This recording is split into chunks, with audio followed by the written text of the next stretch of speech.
중국이 5% 성장하겠다라고 했는데 예상보다는 좀 낮았어요. 리오프닝의 성과가 굉장히 좋았으면 저는 양회 때 별게 볼 게 없다라고 말씀드렸고 지금 반대였거든요. 리오프닝이 생각보다 별로 효과가 없었어요. 그래서 양회 때 생각보다 부양책이 부동산에서 나올 수 있을 것 같다라고 말씀드렸는데 그렇지 않았습니다.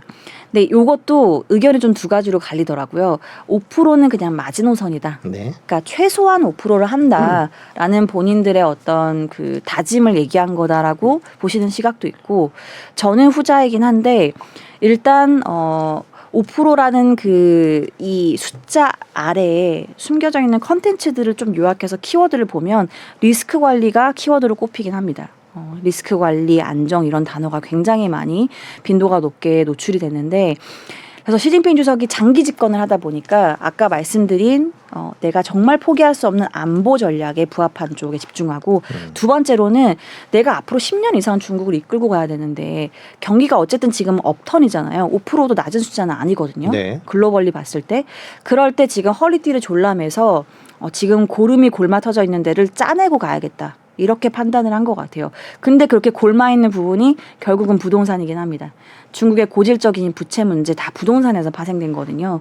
그래서 부동산을 다시 한번 자극해서 부양해서 여기에서 얻는 여러 가지 재정으로 내가 투자에 굉장히 부스팅을 하기보다는 일단 지금 문제가 가장 많이 됐던 부분들을 한번 정리하고 가야겠다. 이렇게 좀 판단을 한 게 아닌가 싶어서 일단 정말 딱 올해만 바라보기에는 투자에 여러 가지 어려움들이 좀 생기긴 했어요. 지표가 생각보다 높게 안 나올 가능성이 있어서. 그런데 중장기적으로 중국을 바라봤을 때는 이 신흥국 안에서의 중국의 역할을 놓고 보자면 그래도 이렇게 문제점을 한번 도려내고 간다라는 측면에서 오히려 중국발 리스크, 시스템 리스크가 낮아질 수 있는 개연성을 마련한 것 같다. 이렇게 좀 볼 수 있을 것 같습니다.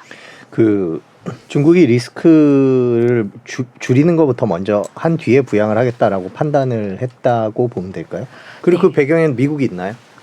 일단 중국은 다른 주요국들이랑 다르게 자본 계정을 100% 오픈하지 않았어요. 그러니까 우리나라는 IMF 때문에 네네. 이게 피동적으로 강제 오픈이 된 건데 그래서 중국이 실제로 이 부채 문제가 얼만큼 악화되어 있고 이들이 그 스트레스 테스트를 했을 때 얼만큼 견딜 수 있는지를 정확하게 파악하기가 어렵습니다.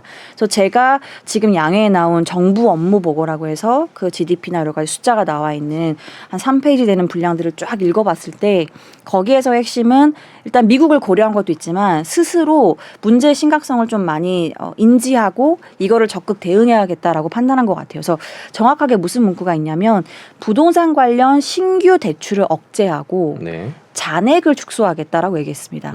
그래서 오늘 부동산 관련되어 있는 밸류체인이 주르륵 빠지고 있는 상황인데요. 결국엔 여기에서의 레버리지가 일어나면서 투자가 막 일어나야 지금 걱정하고 있던 이 가격들이 그래도 좀 가파르게 올라올 수 있는 건데 지금은 좀 그런 구간보다는 우리가 문제로 삼았던 이 부동산 관련된 부채들을 조금 한번 정리하고 특히나 여기에 연결되어 있는 헝다 같은 기업들 있잖아요. 결국 이렇게 부동산을 부양하면 이런 기업들 살려주는 건데 다 살려주지는 않겠다. 여기서 우리가 중요하게 생각하고 정말 핵심들은 그래도 우리가 그 연착륙은 하겠지만 문제가 됐던 것들은 정리하고 가겠다. 이렇게 좀 보여져요. 이 부분에서 좀 깊이 들어가 봐야 될 것 같은데요. 중국에서 부동산이 차지하는 경제에서 중국 네. 경제에서 부동산이 차지하는 게 어떤 의미가 있다고 봐야 될까요? 일단 GDP에서 전체 비중이 한 20% 정도다라고 20%? 네. 보여지고요. 그리고 부동산이 어떤 개념이냐면 중국의 이 경제 성장 과도기에서 굉장히 중요한 역할들을 했습니다. 그러니까 부의 재분배라는 얘기들을 되게 많이 하는데 네. 이게 중국은 주로 큰 정부를 지향해왔던 국가이기 때문에 주로 돈을 벌고 어떤 그 국제 수지가 무역 수지 이런 게 개선이 돼도 정부가 여기에 따른 이익을 프로핏을 많이 가져가는 구조였어요. 네. 그런데 이게 소비 시장이 커지고 더 다른 이제 레벨로 개발도상국에서 선진국으로 나아가려면 이 부의 재분배가 필요한 거거든요. 이거를 이제 소비단을 민간으로 여기서 이제 부스팅될 수 있는 것들을 강화해줘야 되는데 이 연결고리 역할을 부동산이 했습니다. 중국은 그 토지는 중앙정부랑 지방정부가 가져가는 구조예요. 그러니까 개인이 이 토지를 소유했다고 보진 않거든요. 많거든요. 근데 이거를 어떻게 넘겼냐면 중국이 이 개혁 개방하고 이런 과정에서 토지 사용권을 매각하는 시스템을 채택했어요.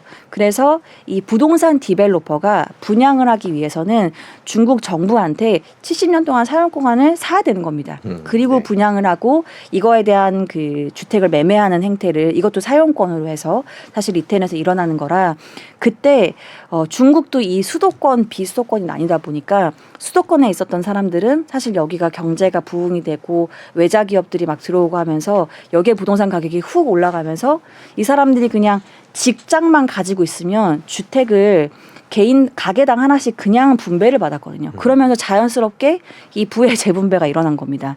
그러면서 이 사람들이 이걸 담보로 어마어마하게 레버리지를 일으켜서 소비도 하고 뭐 부동산을 추가로 사기도 하고 그러면서 중국의 여러 가지 붐을 일으키면서 우리나라도 차화정 이런 것들이 좋았던 건데요.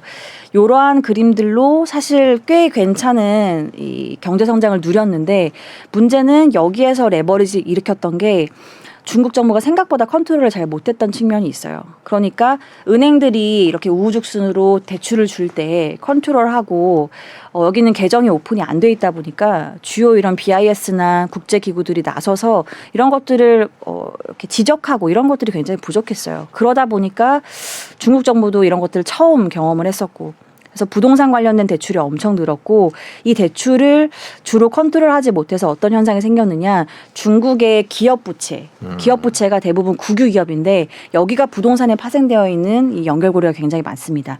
여기에 기업 부채가 GDP 대비해서 거의 한 170% 이렇게 되어 있고 주요국들 중에서 기업 부채가 가장 높은 게 중국인데요. 여기가 이제 부동산에 관련되어 있는 문제들이 많이 내포되어 있다 이렇게 좀 보실 수가 있습니다.